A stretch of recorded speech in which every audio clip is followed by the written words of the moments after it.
Bom dia. Queria agradecer a presença de todos que estão aqui para compormos o primeiro Simpósio Jurídico Internacional, um encontro muito importante, promovido pelo Dr. Lima, com a participação de várias autoridades também não menos importantes. Então, ontem foi a abertura da primavera e hoje nós vamos dar boas-vindas a todos vocês e esse simpósio jurídico. Vou fazer a abertura com a composição da mesa, chamando o primeiro integrante, Dr. Paulo Fernando Ortega Bote Filho.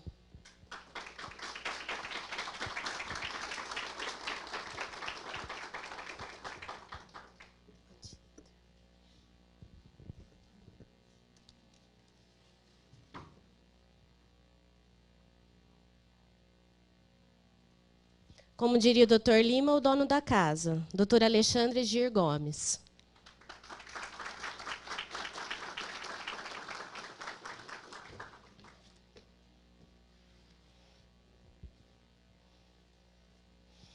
A nossa primeira representante feminina para compor a mesa, doutora Márcia Faria.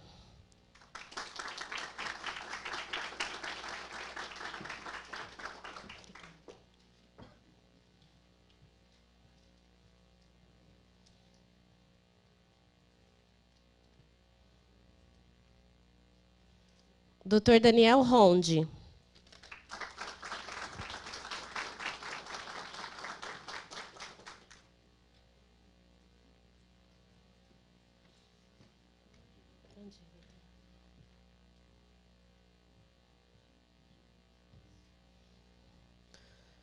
Dr. Jodi Wood.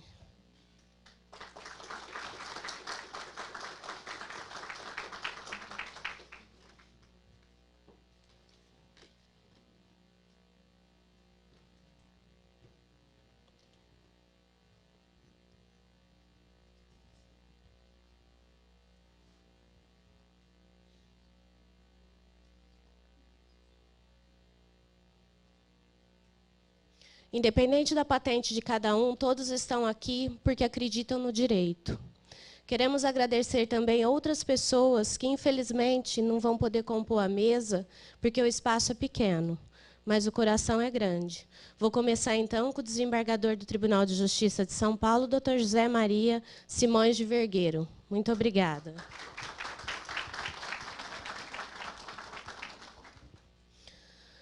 Dr. Manuel Soares Carradita, do TRT 15.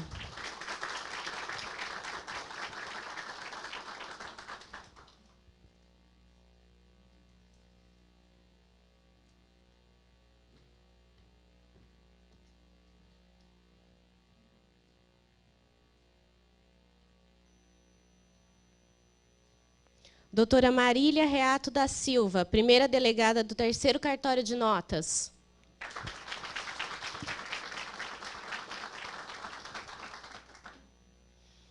Dr. Denilton Gubolin de Sales, presidente da comissão organizadora do simpósio.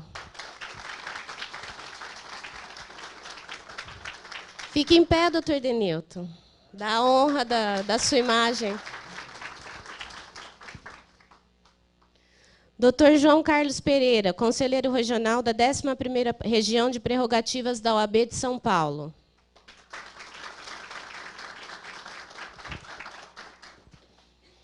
E o senhor, doutor Paulo Azolim, presidente do Sindicato dos Advogados do Estado do Paraná.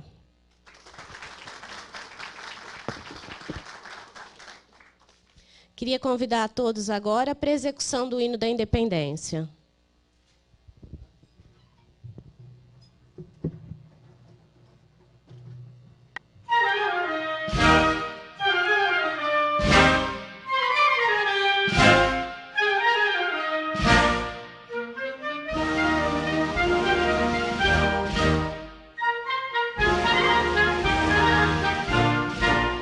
Japonês da pátria, filhos, recordete a mais gentil.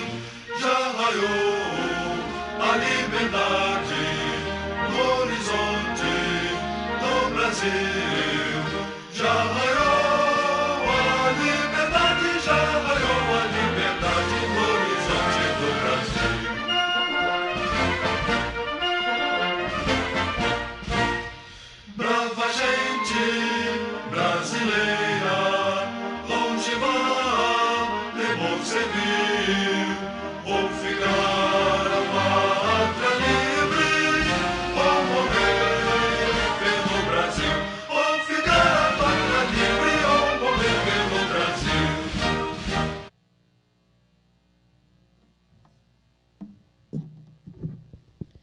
Obrigada.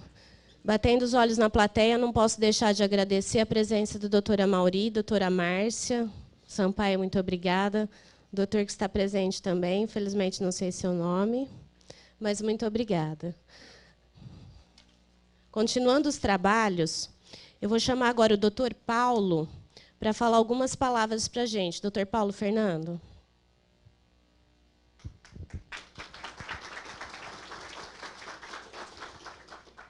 Bom dia a todos. Em primeiro lugar, quero agradecer a presença de todos aqui, meus amigos advogados, associados desse sindicato, autoridades. Para a gente do Sindicato dos Advogados, é uma alegria muito grande esse evento. É uma comemoração do ano de 2016, que o nosso sindicato, felizmente, conseguiu nossa certidão sindical junto ao Ministério do Trabalho e conseguimos, em prol dos advogados empregados aí, realizar a nossa primeira convenção coletiva de trabalho, juntamente com outras ações do sindicato, acordos coletivos. Então, esse evento vem para comemorar essas conquistas que a gente conseguiu. Eu agradeço a presença de todos em nome da diretoria do Sindicato dos Advogados e desejo a todos um bom evento. As saudações serão realizadas pelo doutor Acácio Vaz de Lima Filho. Por favor, doutor. Excelentíssimo desembargador José Maria Simões de Vergueiro, integrante do Egrégio Tribunal de Justiça do Estado de São Paulo e meu vizinho, uma vez que São João da Boa Vista, minha terra, pertence à Grande Espírito Santo do Pinhal, em quem saúdo todo o judiciário de Piratininga.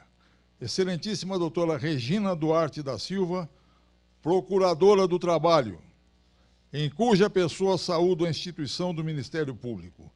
Dileto e jovem amigo, Conrado Gidrão de Almeida Prado.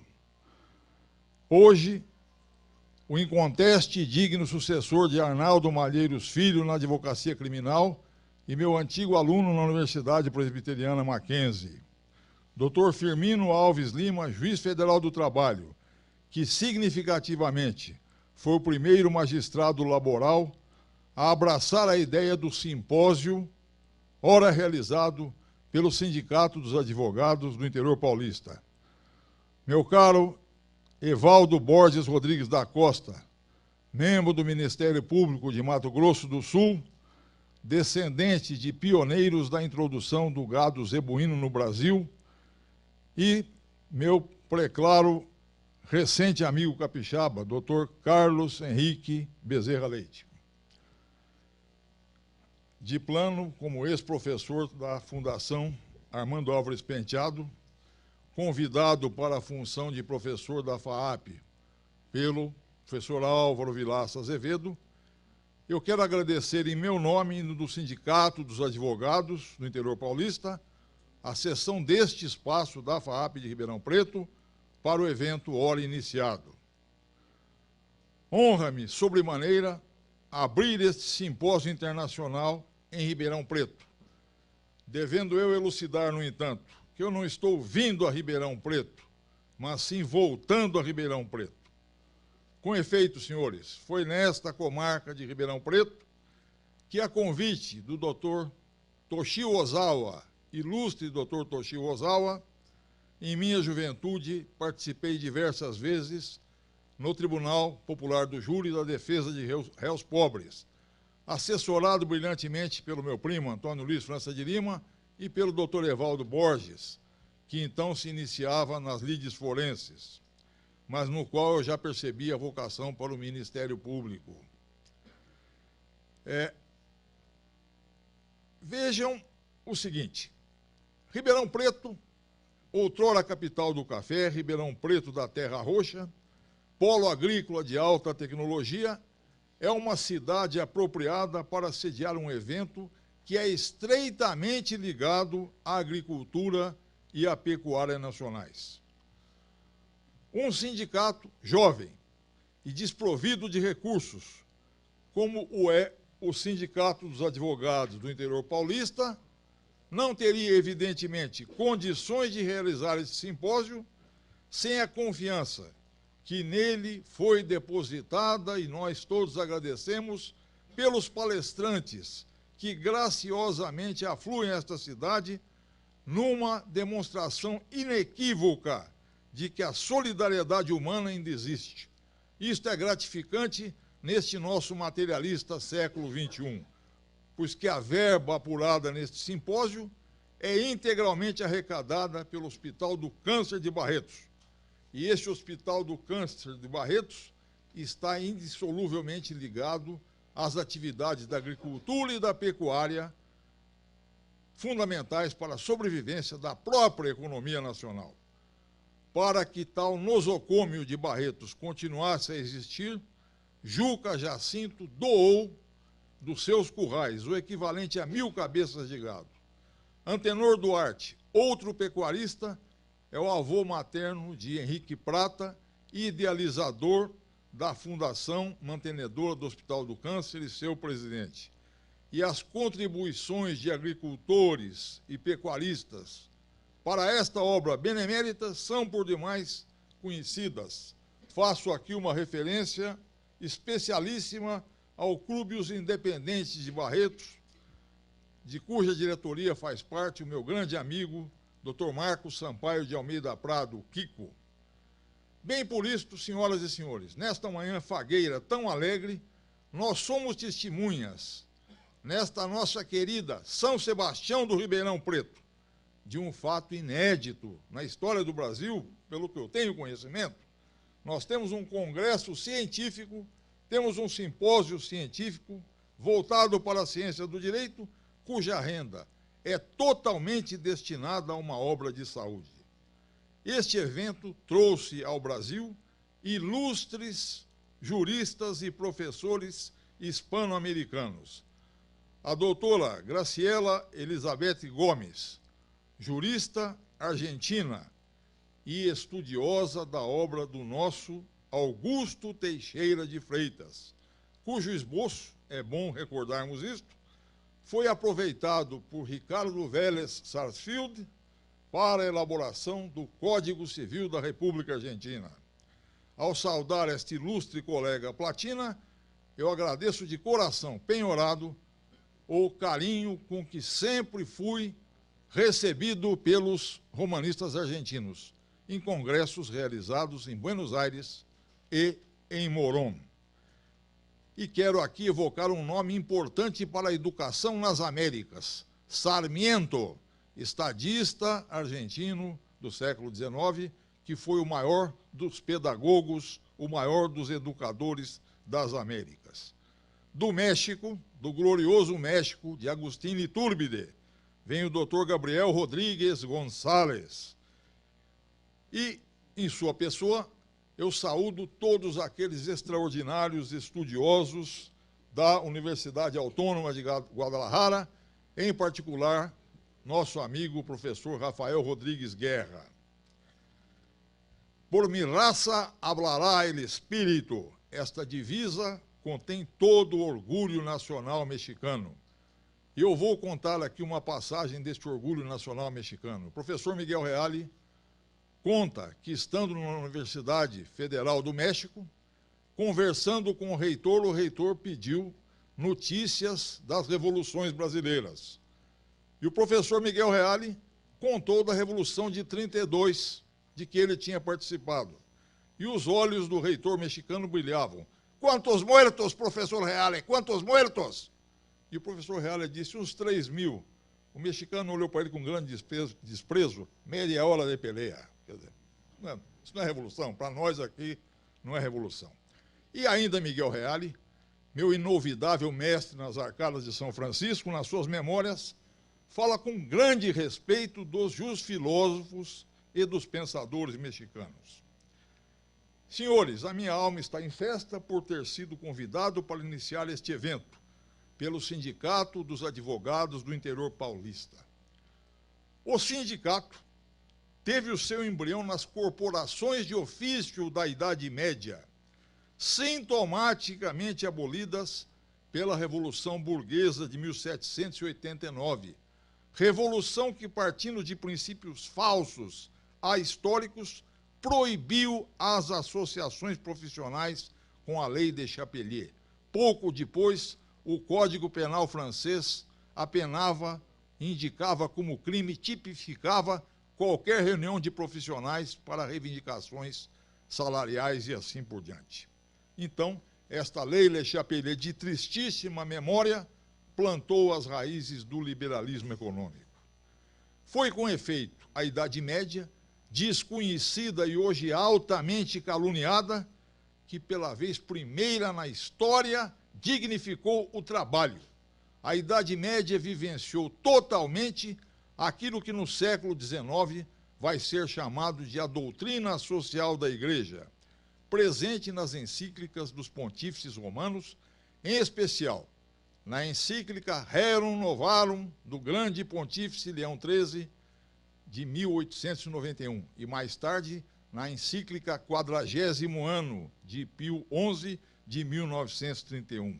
O trabalho, então, para a doutrina social da Igreja, abraçada com fervor pelo meu saudoso e inesquecível mestre Antônio Ferreira Cesarino Júnior, é simultaneamente um direito e um dever dos seres humanos que são feitos à imagem e semelhança de Deus. Destarte, organizar e defender os profissionais de uma determinada área é uma tarefa indeclinável das associações de classe. É por este motivo, senhoras e senhores, que eu creio, e o crê a entidade recentemente credenciada, cremos nós piamente num sindicalismo sério, num sindicalismo que, recusando-se terminantemente, com veemência, a ser o biombo de ideologias autoritárias que conduzem a governos corruptos, se volte efetivamente para a defesa dos interesses de uma categoria profissional. Em suma, eu acredito num sindicalismo cristão que respeite a dignidade da pessoa humana. Este sindicalismo sério, eu o vejo com nitidez, com muita nitidez, no Sindicato dos Advogados do Interior Paulista. Seu idealizador, o jovem advogado Paulo Ortega, cuja coragem eu elogio com muito entusiasmo, doutor Paulo, partiu de uma realidade trágica que vivenciou pessoalmente. Qual é esta realidade trágica, senhores? É a triste situação dos bacharéis recém-formados, que se iniciam no ministério de Santo Ivo da Bretanha, padroeiro dos advogados. Aristóteles disse que os nomes derivam das coisas, né? A palavra portuguesa advogado deriva do latim advocatus, o que é chamado para. Isto porque o verbo latino voco, vocas, vocave, vocatum, vocare, significa chamar. Neste caso, a vocação é um chamamento. O advogado é chamado para um determinado tipo de trabalho, e ele é chamado pelas partes. Somos chamados para quê? Não vamos hesitar, não vamos titubear, nós somos chamados para defender interesses. Isto não sou eu quem o diz, é Rui de Azevedo Sodré, em Ética Profissional e Estatuto da Advocacia. Só que a palavra interesse aqui tem uma abrangência amplíssima. O interesse pode ser moral, o interesse é patrimonial, o interesse é espiritual, é afetivo e assim por diante. O principal atributo do advogado é a sua moral, de acordo com Rafael Bielsa, também argentino, para bem desempenhar o seu munus, hoje constitucionalmente reconhecido, hein? Carece o advogado de uma sólida cultura humanística e de uma aprimorada formação técnico-jurídica. Mas tudo isto tem que se enraizar em um caráter irrepreensível e em uma honestidade a toda a prova. E destarte, senhores, eu entro aqui lamentando ter que fazê-lo, no espinhoso problema da formação do advogado. Este problema é particularmente espinhoso e complexo no Brasil, país em que o ensino como um todo está em péssimas, deploráveis condições. A figura do professor é desprestigiada e relegada sistematicamente a um segundo plano nesta nossa muito infeliz sociedade de consumo. Pagam ao professor salários irrisórios e isto leva à proletarização da classe, com o corolário de que os bons talentos não mais são chamados para o magistério. Nós temos um curso primário de péssima qualidade, nós temos um curso médio abaixo da crítica e o fenômeno que eu considero intrinsecamente perverso de os jovens chegarem à universidade despreparados para assimilar os conhecimentos que ali lhes são ministrados. Assim, o professor universitário se vê, contra a sua vontade, transformado em um elo de uma atividade puramente comercial. Isto é a negação de qualquer coisa chamada educação. Agora, o ensino jurídico não pode ser desvinculado de um todo maior, chamado ensino, porque o gênero antecede a espécie e a pressupõe. Este é o motivo pelo qual eu incito a isto, doutor Ortega, este novel sindicato tem que tomar a peito a missão de batalhar seriamente pelo aprimoramento do ensino em todos os seus níveis. A este respeito do melhoramento, eu compartilho a opinião do saudoso padre João Pupo Ravisa, na introdução à sua gramática latina. Não simpatizamos com os resumos, que são a negação de qualquer cultura. Nós temos que devolver a esta nossa juventude a capacidade do raciocínio abstrato, capacidade que lhe foi retirada pelo excesso de comunicação visual. Não nego os benefícios da internet, mas atrás do computador tem que haver um cérebro humano bem desenvolvido. O papel da universidade é o de formar elites pensantes, e foi isto que fez a sua grandeza durante toda a Idade Média. Este papel tem que ser retomado.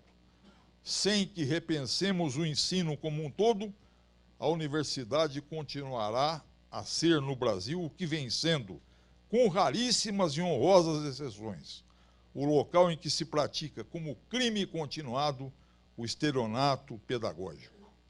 É significativo que este simpósio tenha lugar no interior do estado de São Paulo, uma vez que o interior foi, é e será sempre um viveiro de grandes juristas e notáveis advogados. Ademar Gomes da Silva, filho de Ribeirão Preto, estudioso do processo civil, oficial da Força Pública do Estado de São Paulo, era um homem notável a todos os títulos que gostaria de estar vendo este evento. Alfredo Buzaide, um dos maiores processualistas do mundo e criador do Código de Processo Civil de 73, nasceu em Jaboticabal. José Frederico Marques, um dos integrantes da Escola de Processo de São Paulo, era um filho de Bom Jesus de Batatais, da Cana Verde, ou hoje Batatais, né? E, por último, o penalista Basileu Garcia era de Itaquaritinga. Então, louvemos o interior, que é berço de juristas e berço de grandes advogados. Tá? Inclusive, aqui em Ribeirão Preto, milita um ilustre colega, que eu não tenho a honra de conhecer pessoalmente, é meu ex-adverso, é o doutor Brasil do Pinhal Salomão, cujo filho, me parece que está aqui, o doutor Marcelo Viana Salomão. Em longa carta a El-Rei de Portugal, o padre Antônio Vieira desculpou-se ante o monarca. E a desculpa do padre Antônio Vieira eu faço minha perante os senhores e as senhoras. Que vossa majestade me perdoe, mas não tive tempo para ser breve. Agradeço a atenção dispensada.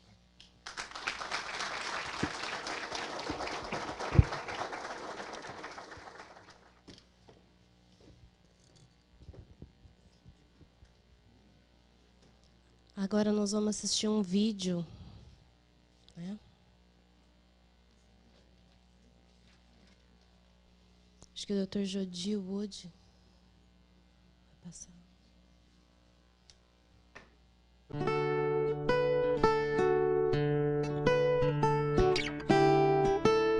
Estou acompanhando meu pai, José Zampieri, há 114 dias. Você acorda todos os dias com um canto de pássaros. É impressionante. O hospital não parece um hospital, parece a nossa casa. Que não dá nem vontade de ir embora, sabe? Não pela doença que eu tenho, né? que ela vai indo, ela vai sarando, vai melhorando. Nossa amizade com enfermeiros, doutor, parece que é da família. A esperança é a melhor possível.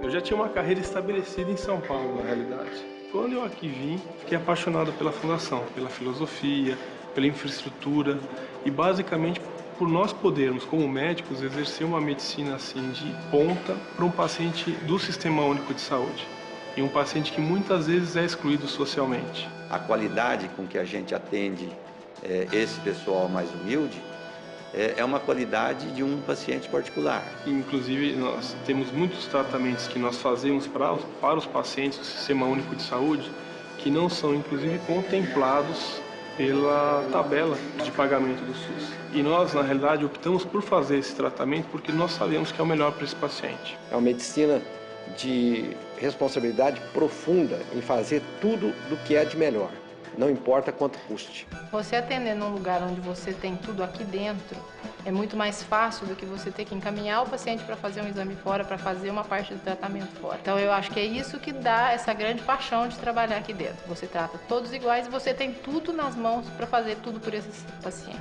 A partir do momento que você está aqui, você trabalha num bem comum. Então todo mundo fala a mesma língua. Um lugar que você está exclusivo porque você pode se dedicar só a isso aqui. Não precisa sair correndo daqui para dar um plantão ali, para trabalhar em outro lugar, ou para atender uma clínica. A gente sente que isso tem um comprometimento maior. Esse comprometimento que eu acho que é a chave do sucesso do hospital. Não somos só uma instituição assistencial, somos uma instituição assistencial, de ensino e de pesquisa. O Instituto de Ensino e Pesquisa dentro do Hospital de Câncer de Barretos, ele foi criado de um desejo antigo do Dr. Paulo Prata de juntar assistência, ensino e pesquisa. Nós temos uma residência médica, nós temos uma pós-graduação, o que permite que a gente forme pesquisadores e dê título de pesquisadores aqui mesmo pela Fundação Pio XII. O URCAD é um centro de pesquisa e, sobretudo, de formação. A gente vai ter uma excelência, uma qualidade que é a mesma do centro francês. Meu pai tinha 5 filhos e todo o dinheiro da família ele só punha para bancar o déficit do hospital. E o hospital ficou insolvente, incapaz de pagar todas as despesas. E nós íamos fechar. Esse médico me chamou para mim ver uma sala de curativo, que ele queria transformar a sala de curativo em uma sala de cirurgia. Falei, Henrique, bota um foco naquela sala lá, porque nós vamos conseguir operar mais pessoas e muito mais pessoas vão se beneficiar disso. Essa pessoa conseguiu me pôr uma sentença na cabeça de que eu também tinha vocação de poder salvar vidas. Em 89, eu começo a construir o projeto original da Fundação. Saímos de 2.000 metros quadrados e hoje estamos com 120 mil metros quadrados, que era o grande sonho do meu pai, e um centro de prevenção, tratamento e pesquisa. E o mais interessante é que nós não estamos só em Barretos. Nós descentralizamos e fomos para outros projetos que se tornaram centros de referências acima de qualquer centro de diagnóstico que existe no interior ou na capital da medicina privada. E tem um hospital infantil, que é uma grande parceria com o projeto que nós temos hoje com os Estados Unidos, o maior centro de câncer infantil do mundo, que é em Memphis, é chamado St. Jude's. O St. Jude tem um programa de colaboração internacional com os países de recursos limitados. Então foi natural que quando houve a necessidade de expansão dos serviços de atendimento à criança em Barretos, se estabelecesse esse irmanamento entre o Hospital St. Jude e o Hospital de Barretos.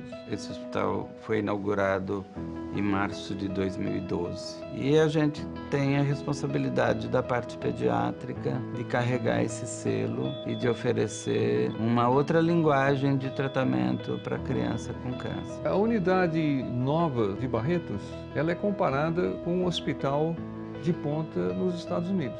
Nós recebemos crianças do Brasil todo, a maior parte das famílias muito humildes, mas acho que na verdade o que a gente gostaria mesmo é que a criança sentisse que ela não está num hospital. Tudo é muito colorido. Aqui dentro a gente tem salinha de cinema, a gente tem a lan house, que as crianças vão para a internet, tem a sala de games. tem a escolinha. O espaço de recreação delas é aqui também. Não é só o tratamento, dar o remédio e tudo mais. Como você lida com o doente, isso é muito importante. Nós tratamos de pacientes de seres humanos, nós não tratamos de mama, de próstata, não.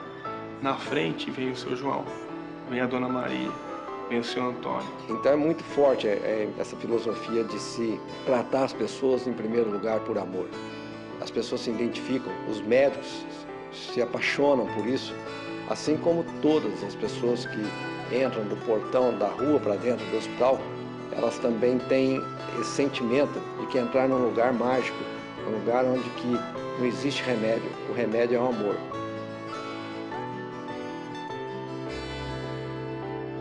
E venham mais, porque afinal o hospital, além de ser o Hospital de Câncer de Barretos da Fundação Pio XII, é, acima de tudo, o Hospital do Amor.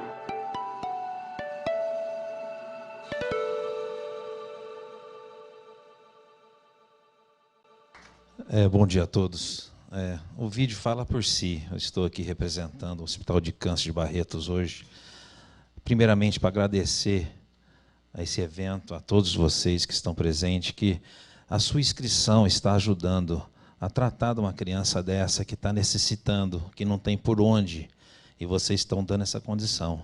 Eu estou aqui em pessoa para mostrar a idoneidade, a seriedade dessa instituição, e com certeza todos vocês hoje estão fazendo uma parte da nossa família. Quero agradecer, que Deus abençoe todos, que o evento seja um sucesso, e conto com vocês sempre. Muito obrigado. Agora é um vídeo da FAAP. Nasci de um sonho. Fui criada para ser uma escola de artes, mas isso não me bastou. Expandi as fronteiras do saber nas áreas de exatas e humanas. Conectada com o mundo, os muros não me seguram. Sou da ação. Empreendo, ouso, crio, gosto de gente, da diversidade cultural. Promovo encontros, tecnologia, reflexões, imprimo realizações. Sou FAAP. Sou tradição, cultura e inovação. No momento da composição da mesa, eu não falei a patente de cada um que compôs a mesa. Primeiro, desculpa a vocês, desculpa a todas as pessoas da plateia, mas eu acredito que todos saibam que quem está integrando essa mesa hoje é quem faz a diferença aqui em Ribeirão Preto, região e no Brasil. Quem faz a diferença também aqui em Ribeirão Preto é o Dr. Lima. Dr. Antônio Luiz Lima. Eu estou um pouco emocionada porque o Dr. Lima me escolheu não por acaso. Eu fui escolhida para abrir essa cerimônia hoje, me desculpando mais uma vez, porque não tenho essa prática, mas tenho essa vontade, porque eu fui uma escolhida pelo câncer. Fui uma escolhida pelo câncer porque o câncer ensina a gente que a gente tem que lutar, sempre.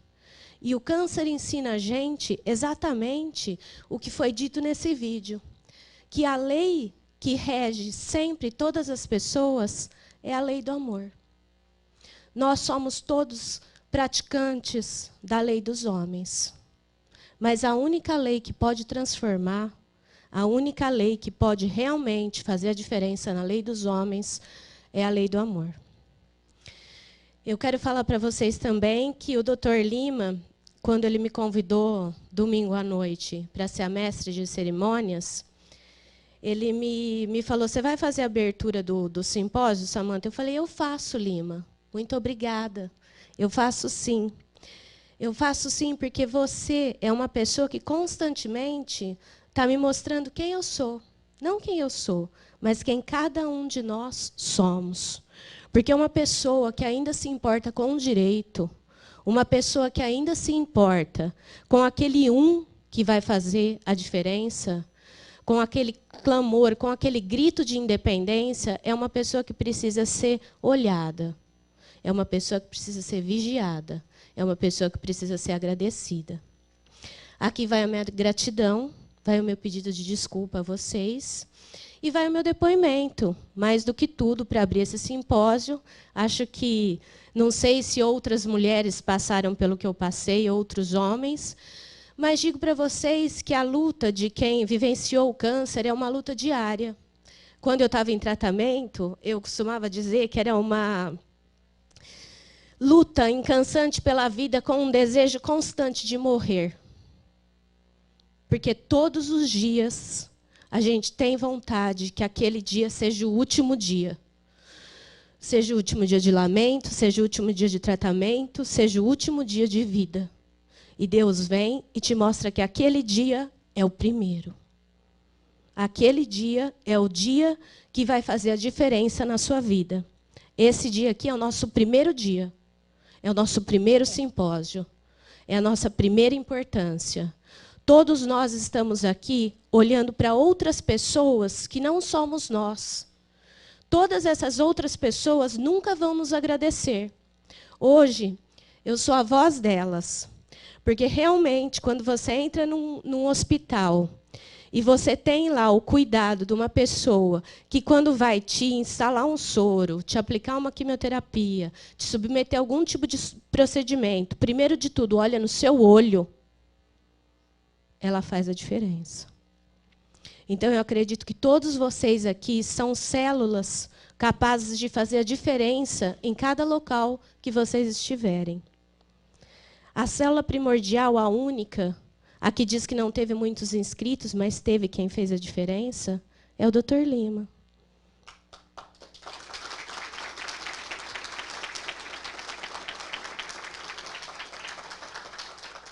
Que agregou todos nós, porque eu tenho certeza que, mais do que operadores do direito, nós somos aqueles que exercitamos a lei do amor. Muito obrigada e bom dia.